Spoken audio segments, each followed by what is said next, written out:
me and my husband were child-free, and all of a sudden I get pregnant, and this is not supposed to happen, and now I'm suspecting my mother-in-law's up to this. She's been smiling ear to ear, and we haven't even told her. Guys, this is what I think she did. I think that I'm going insane, because my gut is screaming at me while my mother-in-law and husband are telling me something else. Hey guys, I'm a female, and I'm 30 years of age. I'm married to my husband Eric, who's 35. We've been married for the past 5 years together, and we've been together for 8 years. Overall, I would say our relationship has been good. At least that's what I've always believed. I met Eric in a cafe when I worked as a barista as a broke college student. One day he asked me out, and the rest was what they say, history. I can no longer work as a barista and now work as a marketing agent for a big company. Well, Eric was still having the same office job that he's had when we first met. I mean, don't get me wrong, it's not bad exactly, but he does not bring much to the table due to his salary. That being said, I am the breadwinner of our household, and honestly, it's working good for us. We've had a few rough patches from time to time, but they were mostly basic arguments that were solved within days. I'm very open about communication, which has been a lifesaver in our relationship. That's why within a few months of dating, I told Eric about my future plans. I've had PCOS since I was early teenage, and it frankly sucks. I frequently visit my gynecologist, and long story short, my uterus is a mess. My periods are irregular, and I have some issues which could lead to high-risk pregnancy. I got to know about that when I was 18, and ever since I've thought a lot about what I want in life. And children are not it. I have had such a hard time managing my stuff that I can't even begin to imagine what would happen to my body if I got pregnant. I've come to terms with it, and now that I think about it, I'm happy with the way that I am.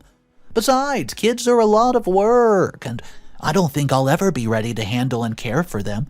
It might come off as I hate children, but I seriously do not. I just don't want to grow a human in me that could cause me death or harm in any other sort of way, and Eric was sort of shocked when I said this, but later understood and promised that he'd try because he claimed to love me. Well, we've had a few talks about this throughout our relationship, but each time I was firm on my stance. No matter how convincing an argument Eric brought in, after a while he stopped bringing it up. And things have been fine between us. His mother, Sandra, on the other hand, has always had issues with this.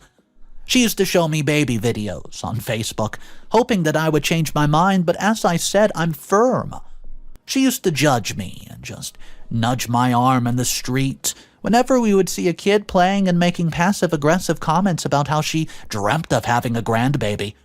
But unfortunately, she can't. She stopped a bit later when my husband's sister Ellie announced that she's trying for a baby, with Liam. However, after years of trying and going for appointments, she found out that she's infertile and could not have kids. Understandably, she was devastated because she loves children and wants to have a bunch of them with her husband, and this news completely shattered her. But on the other hand, my mother-in-law practically just blamed her daughter for issues that she had no control of, and I was with Ellie, and she got the news and, visited her almost every day to help her with everything. She was a mess for weeks, and it took us a long time to encourage her to leave the house. She did eventually learn to deal with the situation, but it's still a very sensitive topic for her and her husband. She's forgiven Sandra since then, but there's a distance between them, see. Eric tries to bridge the gap, but usually I'm having these hosting events, and I don't think it's really working that well. About a month ago, we were all together for a family dinner at our place when mother-in-law randomly just starts her rant about how she wished to have a baby in the house again. Ellie and I both got quiet, and Liam tried to defuse the situation, but saying that they might look into other options over time. Eric and I congratulated them because Ellie seemed hopeful again, and she was glowing. However, mother-in-law, of course, had an issue with this too, because the next thing that we know, she's calling us both, Ellie and me, disappointed because adoption won't be the same. She'll never be a grandparent to a, quote, blood baby, because she has, quote, one infertile and one stubborn woman. Liam and I were trying, We were the first to call her out on it while Ellie was just silently crying. I think Eric was too shocked to say a word, but when I pushed him, he finally asked his mother to calm down and have an open mind because you might not know what could happen in the future. I was dumbfounded, but it seemed to shut her up for a second, so I sat back and comforted Ellie. I don't know, but I got the feeling that he was implying a possible pregnancy sometime in the future, but I was not so sure. When everyone left, I talked to Eric. He dismissed it by saying that he was just trying to bait his mother enough to let her off Ellie's back. Well, we had a fight that night, all because I said he should just have asked his mother to shut up, instead of implying something in the future because I feared that she would be all on me now. But he dismissed it and said I was overreacting. Anyways, guess who was right? Mother-in-law, she starts her persuasion tricks again, and right when it got too overbearing, I asked my husband to ask her to stop. He refused, saying that his mom was going through a lot right now and seeing her, quote, family line ending in front of her eyes. So let me go ahead and drop some small backstory for you. Father-in-law died a year ago, and it's been hard on the family, especially mother-in-law. You know, after his death, her passive-aggressive persuasion went drastically through the roof. My husband and I went through a rough patch at that time on this topic because he had trouble saying no to her and even invited her to live with us and rent out her place. He did not consult me or anything and just told me, legally I own the house, but I've never once treated it as it was exclusively mine. Yet, the fact that he did not even discuss about allowing a person in my safe space, it just makes me mad to no other dimension. I was mad, but eventually sucked it up on the condition that she stays out of my way and is out of the house sooner rather than later. Eric agreed, but it has not happened yet. And to top it all off, after allowing her in, Eric went off on a 2-week trip with his work buddies and left me alone with his overbearing mother. Without telling me to add, he apologized when he came back, said that if I knew he was leaving, then I would have asked to accompany him, and he wants to have a boys' night away from all the drama. I don't know how I controlled myself at that moment, but I did, and only requested he send his mother away. And everything would be fine, but he refused again. Things have been tense for the past 6 months, and I can feel my sanity slipping away day by day. And it all brings me back to the month when mother-in-law, she started passing very unnecessary comments. After the dinner incident, I asked Eric again to reevaluate her living here, but he said it's his duty as his son to accommodate her as best as he could. So we had a fight, but it lasted for a day or two until I relented because it was messing with my head, and I just wanted it to be over with. The past month has been hard because I could see that mother-in-law had basically started prepping for her, precious grandbabies. I was annoyed and dreaded coming back to the house, but I sucked it up because, frankly, I feared that the more I refused, the more times Eric would want to keep his mother just in spite. There were a few times when I caught her lurking in our room, and when I asked her about it, she said she just wanted to grab a charger. I was skeptical of it, but dropped the issue because, quite frankly, even talking to her is draining. And I minimize whatever contact that we have. Anyways, it all came to a boiling point when I found out that I was pregnant. I went in for an appointment, and there I found out I was about to enter the 2nd trimester. I freaked out and immediately called my husband crying because I did not know what to do. Luckily, he arrived soon and calmed me down in the parking lot. I was shaking. I was having an absolute panic attack because I was extremely scared of what would happen to my body. Eric just held me, and I cried, and it was in his arms, and even suggested that he would take me to therapy, and then I could decide what I wanted to do with the baby. But the way he said everything felt just really off. It was as if he rehearsed this. I wanted to immediately get rid of it, but he said I need to think of it to clear my mind, because this was not something that we expected. We both went home and I went to my room to sleep. I was exhausted from crying for hours. When I woke up, I found Sandra had made some sort of a soup for me, while she was beaming from ear to ear.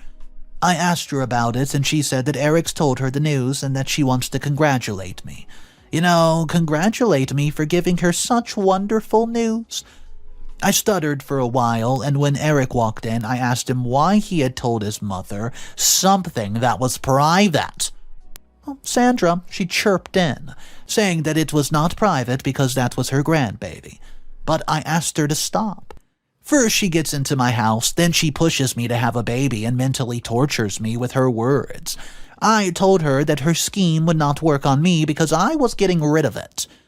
She suddenly starts crying, saying that I need to think about the baby because, quote, a new life is associated with me. I was baffled and just looking at Eric, begging him to intervene, but he just looked away.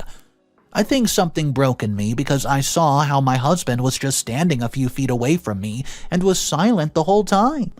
He never asked his mother to stop her nonsense words of acts. Wow. I just got quiet and went back to the other room where I sat and contemplated where it all went wrong. Suddenly, the thought of her entering our room popped up in my head. I went back only to find my husband comforting his mother. I basically exploded at both of them and told Eric that she had tampered with my birth control pills because I caught her entering our room a few times. Eric finally spoke up and said that it was a stretch and I'm obviously just overreacting by excusing his mother of something that she would never do. I told him that it was all too convenient for her and I was not overreacting, and her reaction to me threatening to terminate the pregnancy is basically proof of that. Mother-in-law was crying at this point. Well, and Eric just screamed at me to stop it. I know it was not my best moment and I screamed at him too. And we had a massive fight in front of Sandra. I went back and packed a bag and told him I would stay at a motel with a friend until they both apologized to me and mother-in-law was out of the house. Eric refused to do so and said that I would need her during the pregnancy. I think I froze at the moment because that was the first time I saw my husband in another light. I told him it was either her or me, but he never gave me an answer. He left me alone on the porch while Sandra was asking me to come back and think about the baby and my family for once. I was so done. I was heartbroken. I left, crying from my own home. Now I'm at this weird motel, typing while bawling my eyes out, and today's been so exhausting. I just want to curl up and sleep and forget about anything and everything. My mother-in-law and sister-in-law have been blowing up my phone, asking me to come back or at least talk to me because this is all a huge misunderstanding and we can solve it together as a family. But I don't believe them. It's hard to trust somebody who's been torturing you for years now, and I think that I've suffered enough. I know I might sound like a selfish jerk who is just choosing her own comfort over the life of her baby, but even now, I can't seem to be attached to it. All I can think about is that my husband has betrayed my trust, and I'm alone all over again, dealing with the worst nightmare. I just needed to vent a little because I felt like brimming with emotions and I simply can't deal. I love Eric, and we've been together for so long, but on the other hand, I don't want children. Not now, not ever. And he knew about my feelings, yet he did not do anything to protect me. I don't know if it's a deal breaker or not, but the only thing I know is that my mother-in-law destroyed my marriage. Anyways, if you stayed till now, thanks for listening. At least you were patient enough to hear what I was trying to say. What's up, everybody? Mr. Redditso here. Oh man, we're in for a wild ride today. But first we're going to check out a few comments before we hop into the first update. Guys, if you haven't taken a second just to subscribe to the channel, just know that it does support the channel a lot, and that way, you never miss a juicy story. So go ahead, click that subscribe button directly underneath this video, and let's hop into the first comment. This is literally so scary, OP. They're, literally baby trapping you, and I'm sure this is an assault. Please trust your gut because your instincts never lie to you. Mother-in-law seems really shady. And yes, it does sound convenient for her, and her comment about seeing her family line ending is just a yikes. Your husband is another case, and I think he's together with mother-in-law. Seeing how he was quite the whole conversation with mother-in-law, it speaks that he too wanted kids. Please reach out to your support system, because you're not overreacting. I hope that you're doing well right now. OP replied to that comment, and OP has this to say. Thank you. I'm doing better now. I'm an only child, and my mom died when I was a kid.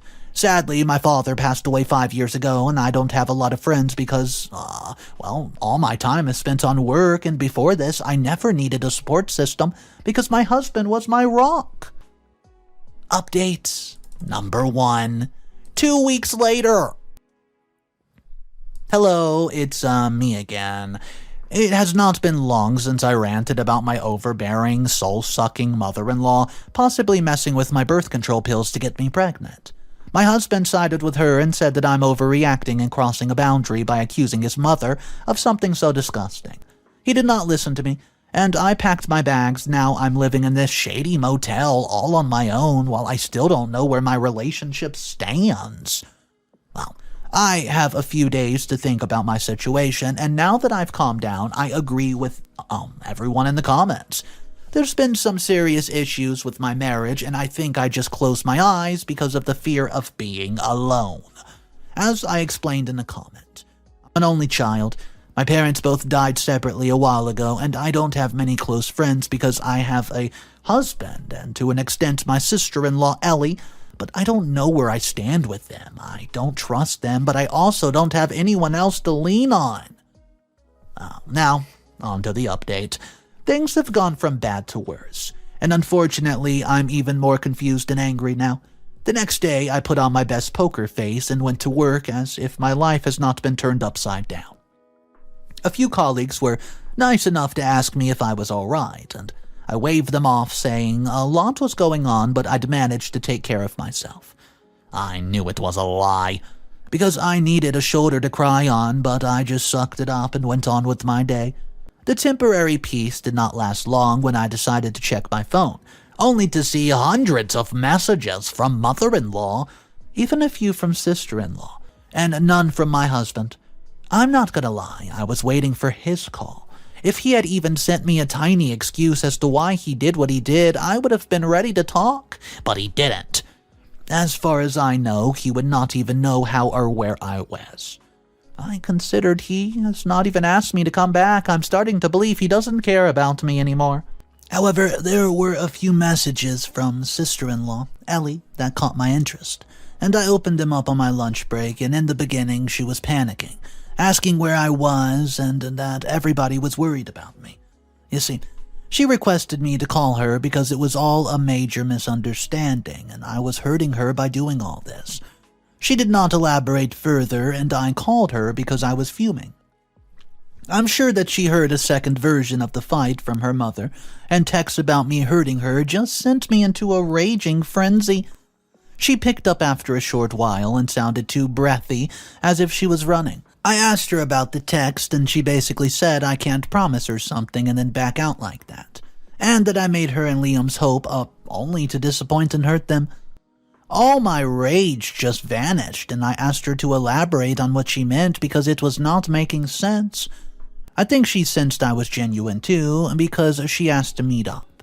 And I told her we could meet alone at a cafe after work, but I requested her to come alone, because if Sandra or Eric were present, I would leave without any hesitation at all, and she thankfully agreed. The remaining days, I made pointers and recollected any memory that might prove that Sandra messed with my pills to manipulate me into having a baby. By the time I reached the place, I was nervous wreck. Luckily, Ellie was already there, and there was no signs of my husband or mother-in-law. I don't beat around the bush and ask her what she had heard, because how did I end up hurting her because the issues had nothing to do with her? She was shocked and said my pregnancy had absolutely everything to do with her because it was her baby in my belly, and my threats of getting rid of the baby were uncalled for because I consented to being a surrogate for them. Telling you that I was shocked would be an absolute understatement. I think I just looked at Ellie, dumbfounded because of how absurd it all sounded. She nudged me to go on because I was making her nervous, and I just asked who told her that. Of course it was Sandra. I was not angry when I heard that. I was just sick and tired and exhausted from all the planning and plotting, and I could not help but start crying. Ellie was sweet enough to offer me some tissues, and I told her that I never consented to be a surrogate for her because I don't want to be pregnant now. Mother-in-law never talked about this, and I've never heard of this plan before. Ellie was confused because she said Eric knew about this too, because he told them that I'm pregnant and will give my baby to them when he or she is born. That's why she assumed when I meant getting rid of the baby, I meant backing out from the agreement. I asked her to call me to Uber at the motel because I just felt my blood pressure rising. I don't have the energy to deal with the mental gymnastics anymore. She said she would drop me off herself, and I requested that she should not tell my address to my husband and mother-in-law because I did not know who to trust. She agreed and took me to the motel, where I took a long shower, and by the time I was out, Allie had made a cup of coffee for me and said that she had thought about the situation a little, and that we both had been played by Sandra and Eric. She practically begged me to believe her and that she was innocent, and this is genuinely what I believed, and agreed to be a surrogate. She asked me for forgiveness, and to be honest, I was not mad at her to begin with. The two main factors in this whole mess were Sandra and Eric, and this was all their fault. She didn't volunteer to help me uncover the whole truth and give me any sort of support that I needed. I was grateful, but I needed a few hours alone from all the people reminding me of Eric. And I think Ellie understood it too, because she left, but not without saying how sorry she was again. This happened many days ago, and I'm still struggling to find out why Eric did what he did. Before this issue, I really thought that we would last forever. Heck, I don't even think he would ever not be by my side. I mean, yeah, we fought, and my mother-in-law was the most common reason, but who doesn't fight with their partners? At least that's what I thought. I think my eyes will pop out of my socket at how much I've been crying for the past few days. I feel like a mourning widow who just lost her husband, but the kicker is my husband's alive and pretty much well. Still, despite everything that's happened, I'm devastated about losing the person I thought was the love of my life. It was not clear until now. I'll be filing for divorce, and if not, I'll definitely separate from my husband until I sort out what exactly to do. Our finances were mostly separate, and since I was the breadwinner of the household, the separation won't affect me much financially. Emotional damage, well, that's another case, but I need to get away from him to think about why he did what he did. And the baby inside of me, I have not thought about it for a while, and I feel bad because it had nothing to do with my suffering. Everything that's been happening is just reinforcing my beliefs of not having a kid. It's a cruel world, and I don't want to bring some innocent soul in here. I'll be getting rid of it, and I have already booked an appointment with my doctor. I've not texted my husband or mother-in-law, but I will after the appointment, and I'll look for answers. Till then, I think I'll just eat a lot of ramen noodles and spend all my time working so that I don't spiral into something self-destructive. Again, thank you for listening. This small little venting process, it has helped me out so much. Update. 2 months later.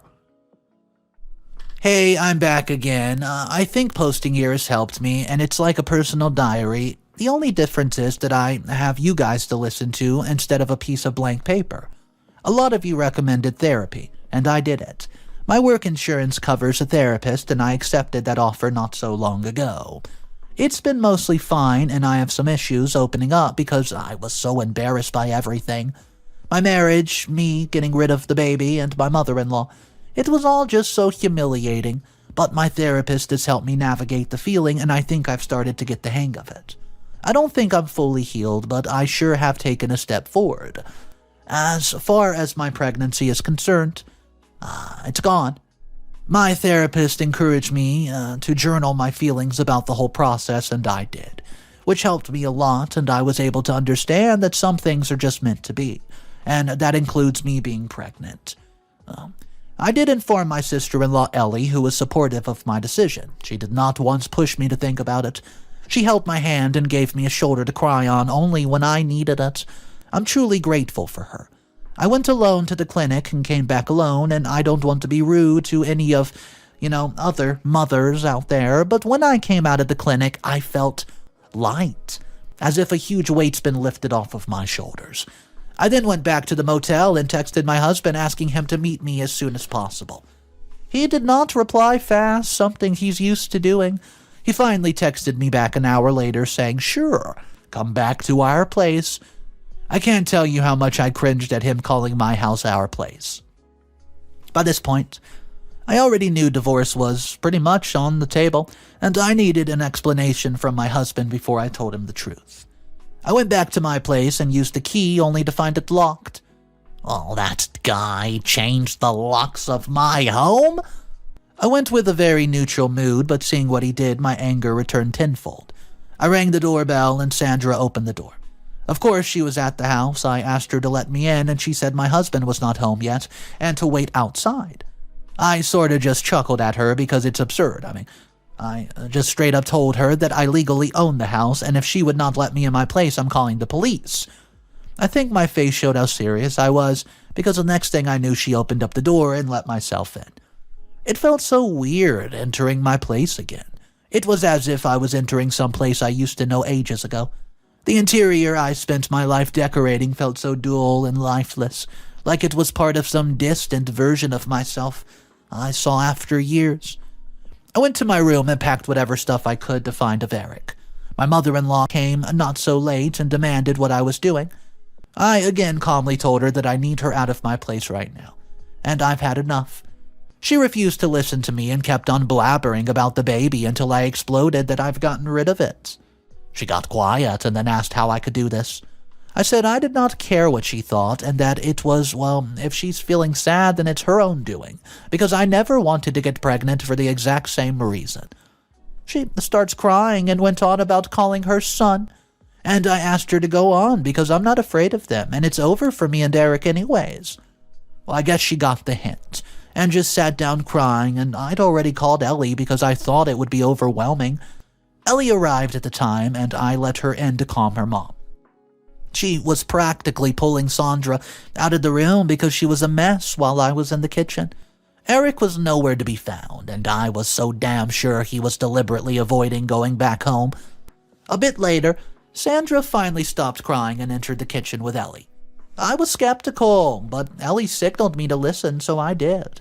Sandra began to apologize for her outburst and said it was warranted because she was suffering the loss of her grandbaby. I rolled my eyes and said my pregnancy did not indicate that she would definitely get a baby. There's hundreds of ways my pregnancy could have gone wrong. What if my blood pressure shot up? Something that can frequently happen because I do have the issue, and I have a miscarriage. Or what if the pregnancy had jeopardized my life for her precious little grandbaby? For me, it's just, quite unlikely, and it was her own wrongdoing. She brought her own hurt onto her. I then forced her to admit that she did tamper with my pills, but she kept on denying it. Oh, I'm not going to lie, it was quite frustrating seeing her not budging on the stance. But then she did something that completely and absolutely floored me. Apparently, she was not the one who messed with my birth control pills. According to her, it was Eric, my own husband. I don't know how, but Eric came back at the same time, and I asked him if his mother was a liar.